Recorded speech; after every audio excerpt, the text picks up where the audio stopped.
Bonjour à toutes et à tous, bienvenue sur le podcast Cancéro, le podcast qui aide les patients atteints de cancer à devenir acteurs de leurs soins. Je suis Abigail, pharmacienne d'officine, et ma mission ici est de favoriser le partage d'expériences et d'informations autour du cancer et des soins de support. Pour mener à bien cette mission, j'accueillerai à mon micro des patients qui nous raconteront leur histoire, mais aussi l'entourage proche, les aidants, les associations d'aide aux malades, ainsi que les professionnels de santé et les professionnels qui interviennent auprès des patients. J'espère que ce contenu vous aidera, et surtout si c'est le cas, n'hésitez pas à le partager auprès de patients de votre entourage. Je vous souhaite une très belle écoute. Nous voici sur la deuxième partie de notre échange avec Anne-Sophie, Brigitte et Claire. Si vous n'avez pas écouté le début, foncez écouter d'abord l'épisode 1 de notre table ronde pour avoir la totalité de notre échange. Anne-Sophie, qu'est-ce que tu aurais aimé savoir et que tu as appris en cours de chemin ? Ça, c'est une bonne question. J'aurais aimé savoir ce que l'on vient de dire, c'est-à-dire qu'il fallait que j'avance, que j'écoute mon corps et pas que j'écoute les gens et tout ce qui peut se dire sur le cancer. Parce que je n'aurais pas annulé mon voyage qui était prévu en famille. Voilà, je me suis un peu arrêtée de vivre, comme je disais tout à l'heure. Donc j'aurais vraiment aimé que quelqu'un me dise « mais non, continue ». Même si le sport, j'ai continué à marcher beaucoup, j'ai beaucoup marché. Mais le sport du vendredi soir, ça c'est sûr. Mais et j'aurais aimé pouvoir rencontrer l'association pendant mes traitements. Parce que la famille, c'est bien, mais moi, j'étais plus que dans du coton. C'est super, hein, je peux pas dire, mais j'aurais aimé sortir de ça et ça m'aurait aidé d'avoir l'association pendant les traitements. Et du coup, quel est l'apport de l'association pour toi ? Qu'est-ce que ça t'aurait apporté d'avoir ça à l'époque ?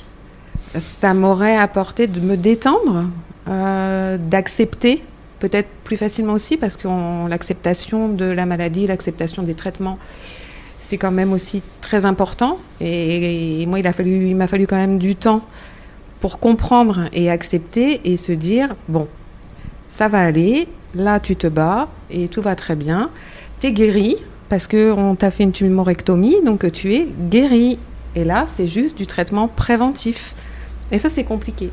Et c'est compliqué de se dire que oui, on est un peu fatigué, mais ça va revenir. Il faut être patient. Et la patience, c'est pas mon fort. Et j'ai mis quand même beaucoup de temps à comprendre. Et mon médecin traitant m'a quand même aidée en me disant, ça va revenir, vous inquiétez pas, soyez patiente. Et ça, c'est vrai.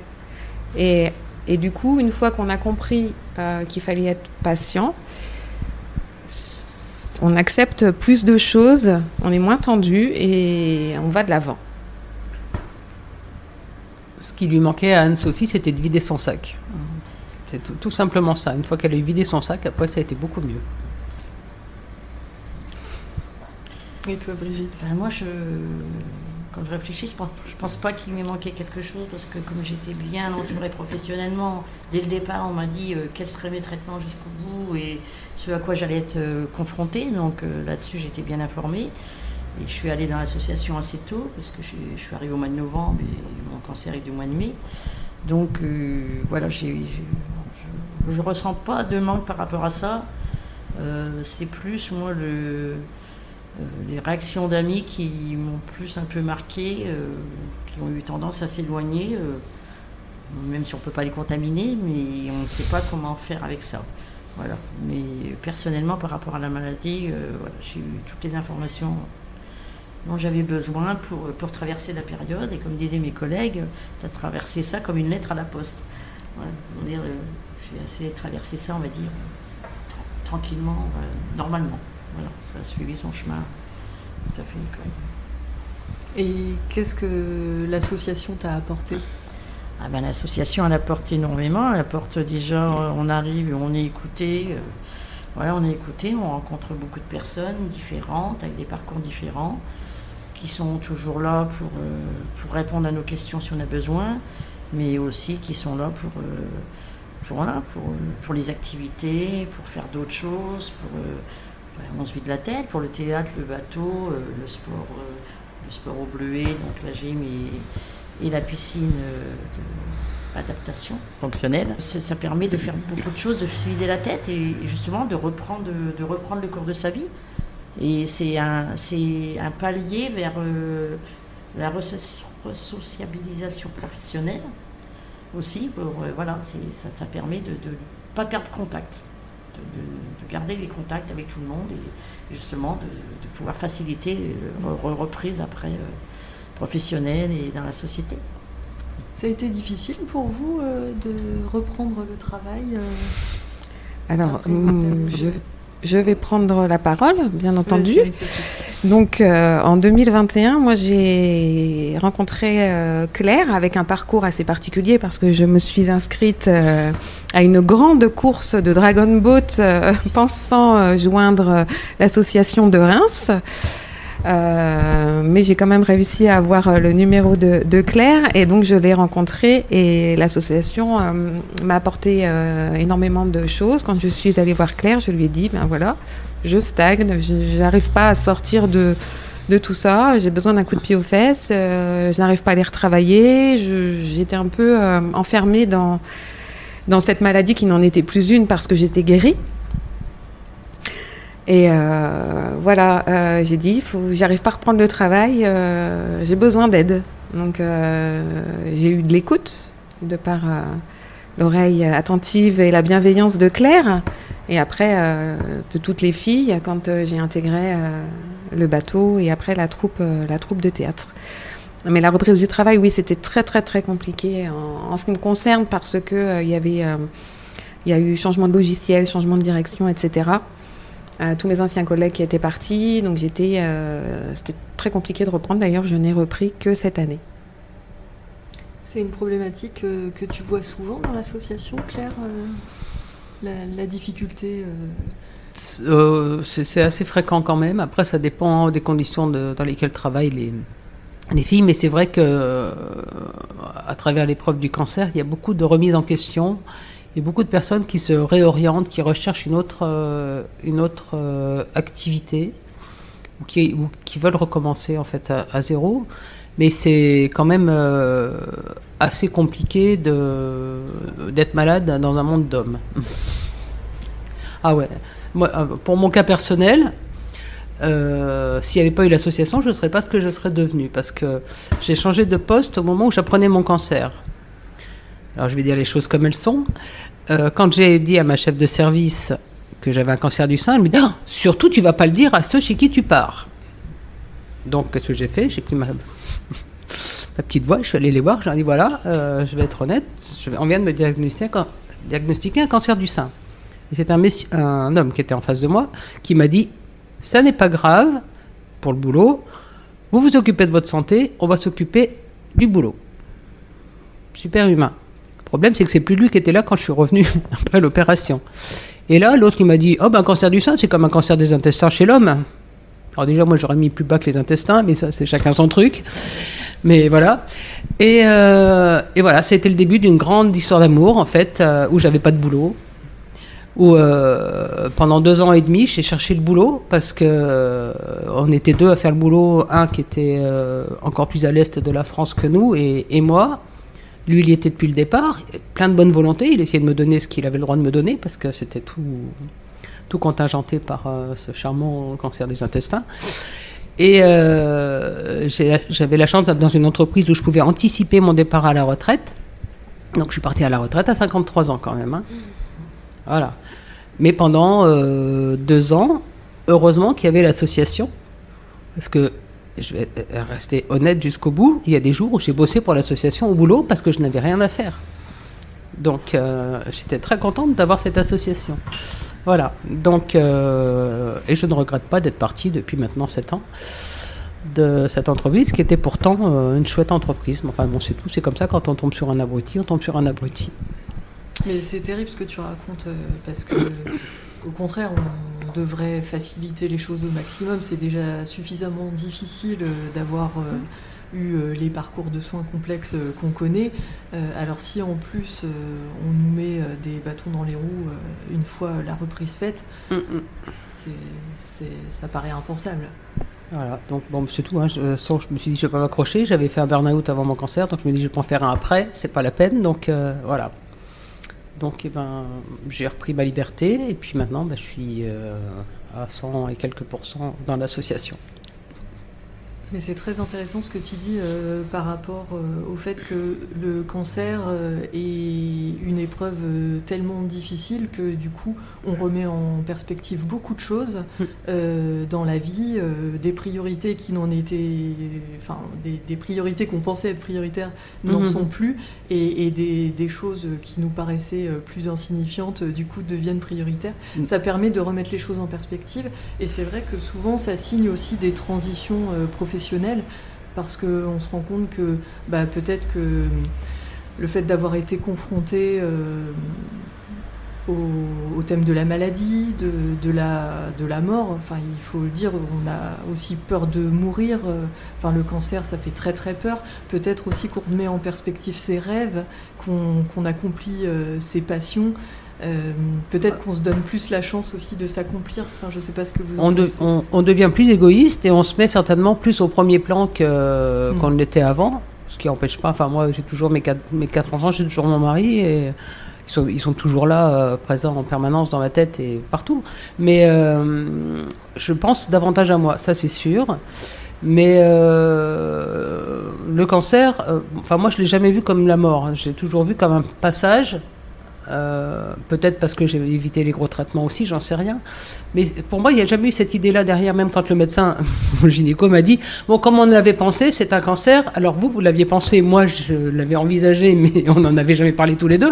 Et puisque vous le dites, ça doit être ça, quoi. » Voilà. Donc, après, moi j'aime bien quand c'est cash, donc ça tombait bien, mais moi, c'était pas si évident que ça pouvait être autre chose. Quoi, je ne sais pas, mais j'ai jamais vu l'idée de la mort derrière. Mais par contre, professionnellement, oui, ça a été une mort, ouais. Alors complètement. Mais que là. Après, socialement, non, parce que ce que disait Brigitte tout à l'heure, c'est tout à fait juste. Grâce à l'association, on a quand même le maintien d'un lien social, ou la recréation d'un lien social pour celles qui se sont mises à l'écart et coupées de tout. Mais c'est super important. Mais je pense que moi, j'en suis sûre même que l'association, et mon engagement dans l'association m'a aidé à passer le cap de ma fin de carrière professionnelle. Alors moi, j'ai eu un parcours tout à fait inverse au niveau professionnel. C'est-à-dire, comme j'étais responsable comptable, j'ai anticipé mon retour. Parce qu'on était en février, période de bilan, responsable comptable, donc en charge des bilans. Et donc j'avais vu avec mes dirigeants de l'époque qui avaient gardé la personne qui me remplaçait à temps complet pendant que je reprenais à mi-temps pour me concentrer justement sur cette période. Et donc ils l'ont gardé, tant que j'en ai eu besoin, ils ont gardé la personne qui m'avait remplacée. Donc du coup ça s'est refait, la reprise s'est faite avec un rythme assez élevé, mais voilà, avec des périodes de repos. Et donc tout s'est bien déroulé, et avec l'indulgence des dirigeants où je travaillais. Et après, j'étais à 2 ans de la retraite, donc ils m'ont accompagné, ils m'ont dit de toute façon il vous reste 2 ans à faire, donc si vous avez besoin de vous arrêter, si vous avez besoin d'adapter votre temps. Bon, j'ai pas eu besoin parce qu'une fois que j'étais repartie, donc ça revient. C'est pour ça qu'on dit ça met du temps, ça a mis 1 an. La première année j'étais quand même fatiguée par le rythme du travail, mais voilà, ça a repris son rythme, et j'ai fini mes 2 dernières années dans des bonnes conditions professionnel. Donc c'est vrai que j'ai eu un parcours inverse à suite claire. On est fatigué par le rythme du travail, et aussi par les trous de mémoire et tout ça causés par les traitements. Ça, c'est vachement handicapant quand même, parce qu'il y a la fatigue, mais il y a aussi une grosse fatigue intellectuelle, parce qu'on a besoin de se concentrer beaucoup plus, même avec seulement de l'hormonothérapie. On a des coups de fatigue, on a des coups de perte de mémoire, et ça, c'est compliqué. Le plus compliqué pour se réadapter, c'est ça, à mon avis. Oui, parce que moi, je me souviens que je m'étais fait la remarque que je notais de plus en plus de choses. Par exemple, si je discutais, qu'on me disait tiens, tu penseras me donner ça, je revenais dans mon bureau, j'avais oublié. Et donc la personne revenait. Et je dis surtout maintenant, il faut me le dire que je note. Parce que si on ne notait pas, c'est vrai qu'on a des absences. Alors, du coup, je notais, on note de plus en plus de choses, le temps que ça revienne, le temps que... Oui, on a cette fatigue intellectuelle qui s'installe quand même. Pas que physique, intellectuelle aussi.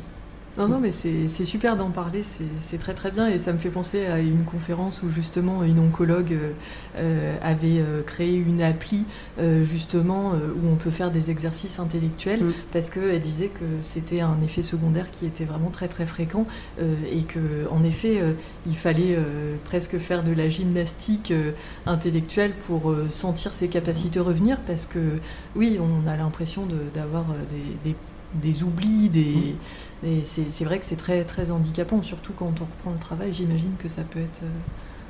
Oui, parce que comme on est déjà attendu, parce que comme on était malade et qu'on était à l'arrêt, machin, qu'on était peut-être planqué derrière sur notre canapé, non mais c'est vrai, il y a un jugement de l'autre côté. On a une copine qui a fait une récidive il n'y a pas longtemps, ses collègues lui ont dit tu aurais peut-être pu faire tout d'un coup, comme ça t'aurait évité de reprendre et de t'arrêter. Donc on est attendu... Oui, mais face à la bêtise humaine, mais voilà. Des fois on ne peut pas faire grand-chose. Donc quand on reprend, on se dit, on appréhende déjà les réactions des gens qu'il va y avoir en face. Et si en plus on sait que nous, on va avoir des incapacités à certains moments, c'est un peu problématique de se projeter. C'est très handicapant, c'est très très handicapant. Ces trous de mémoire que je ressens aussi également. Mais autant professionnellement parlant que dans la vie de tous les jours, c'est vraiment, pour moi, c'est handicapant, vraiment. Et j'ai prévenu, quand j'ai repris, j'ai prévenu en disant que voilà, la fatigue en plus aidant, c'est quand même pas facile. Et j'ai un travail aussi qui est assez prenant, assez stressant, où je suis énormément sollicitée. Et c'est vrai que s'il y a 3-4 personnes qui me sollicitent en même temps, je vais répondre qu'à une. Les autres, j'aurais complètement oublié. Ça, c'est clair. Mais c'est très bien qu'on en parle, parce que du coup, ça permet aussi à ceux qui écoutent de mieux comprendre. Et quand on est au sein d'une équipe, dans une entreprise, avec une personne voilà, qui est en traitement, du coup, ça permet aussi d'être plus indulgent et voilà, de mieux réintégrer les personnes après leur traitement. Mais il faut que la personne ose le dire. Il faut absolument oser dire « Je ne suis pas exactement la même que celle qui est partie. Je fonctionne un peu moins rapidement, ça va revenir, mais il y a besoin de gymnastique, parce que sinon, les autres, ils nous attendent comme on était avant. » Et ça, ils te le disent. Ils ne le comprennent pas, parce que moi, je l'ai eu carrément. On m'a dit « Mais si, Anso, je sais ce que tu faisais comme travail avant, t'es la même. » Et là, j'ai répondu « Non, je ne suis absolument pas la même. Du tout. » Et on me dit « Mais si, t'es la même, tu faisais ça, ça, ça. » Ouais. Je vais faire ça, ça, ça, mais pas au même rythme. Et non, je ne suis pas la même. Il a vraiment fallu que je dise ça, que j'impose ça. Et moi, j'en ai parlé à ma directrice de gestion. Je lui ai dit, je reprends, il n'y a pas de souci. Mais voilà, le traitement chimique fait que j'ai des pertes de mémoire, j'ai besoin de me concentrer, j'ai besoin qu'on me laisse tranquille pour pouvoir bien travailler et me concentrer. Non, mais c'est très important de le dire, c'est très intéressant. Et du coup, Anne-Sophie, quel conseil tu donnerais à la Anne-Sophie du début des traitements ? De s'écouter un petit peu plus, d'être un peu plus égoïste aussi, de ne pas faire passer les autres avant, parce que je pense que c'est très très important de s'occuper de soi, d'être un peu plus zen, d'accepter la maladie, d'accepter de se dire que c'est un passage, effectivement, de ne pas penser trop à la mort. Première question, est-ce que je vais mourir ? Mon mari s'en souvient encore, ça résonne encore. D'ailleurs, quand il a vu le film, il ne s'est pas arrêté de pleurer même après le film. Ça a été assez compliqué pour lui, j'espère que ça lui a fait aussi beaucoup de bien. Et je dirais... t'aurais dû trouver l'association bien avant, ça t'aurait aidé à passer ces moments-là, et aussi après la Covid qui n'a pas été simple à gérer en 2020 non plus. Et toi, Brigitte ? Alors moi, qu'est-ce que je dirais à Brigitte d'avant ? Peut-être que quand on pense qu'on fait quelque chose pour soi, que ce soit des voyages, des relations publiques, du sport, quoi qu'on fasse, on a toujours l'impression qu'on est égoïste quand on fait quelque chose pour soi. Et la maladie nous apprend qu'en fin de compte, on n'est pas égoïste, mais on a besoin aussi de prendre soin de soi. Pas toujours avec les autres, pour les autres. Et donc, c'est peut-être un conseil que je donnerais, même dans la vie, pour les gens qui ne sont pas forcément malades ou qui ne seront peut-être jamais, c'est que ce n'est pas égoïste de temps en temps penser à ce qu'on peut faire pour soi. Je suis totalement d'accord. Je suis obligée de rebondir parce qu'en fait, ça me fait penser à quelque chose qu'on m'a dit récemment. Et ça rejoint complètement ce que tu es en train de dire. On ne peut pas remplir la coupe des autres à partir d'une coupe vide. Et en fait, ça, je pense que c'est assez universel et qu'avant de donner aux autres, il faut pouvoir se donner à soi. Et toi, Claire ? Moi, je me dirais qu'on ne peut pas éduquer les gens contre leur gré, donc vis pour toi et puis advienne que pourra.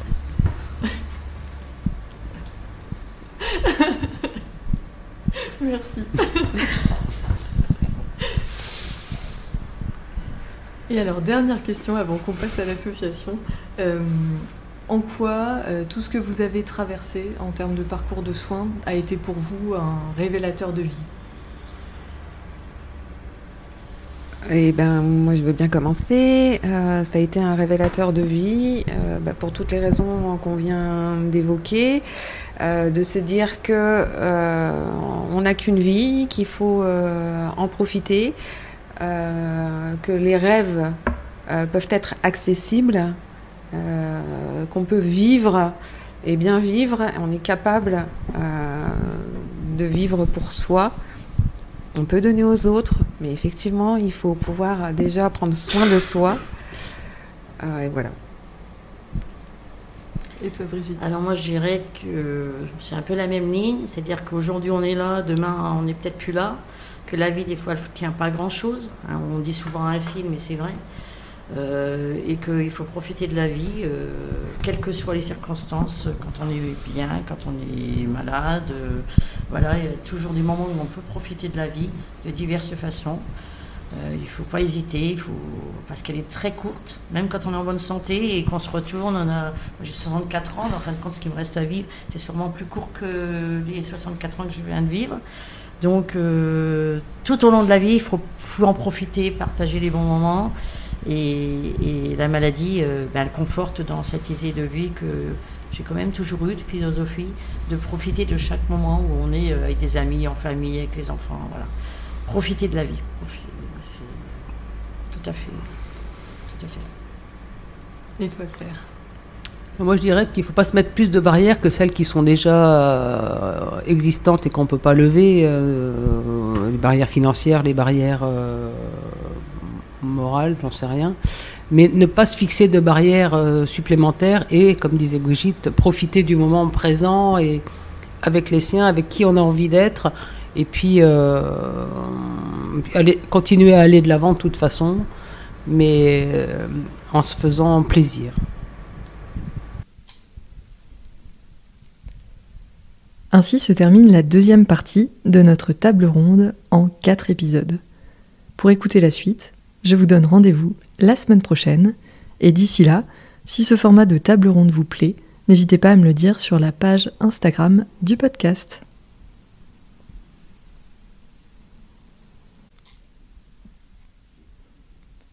Petite note de fin d'épisode pour vous rappeler que vous pouvez télécharger le cadeau gratuit que j'ai créé pour vous. Il s'agit d'une feuille très pratique pour les patients et qui permet la prise de notes entre 2 passages dans le service hospitalier. Le but de cette ressource est de faciliter la communication avec l'équipe de soins et de ne pas oublier les choses à dire en consultation.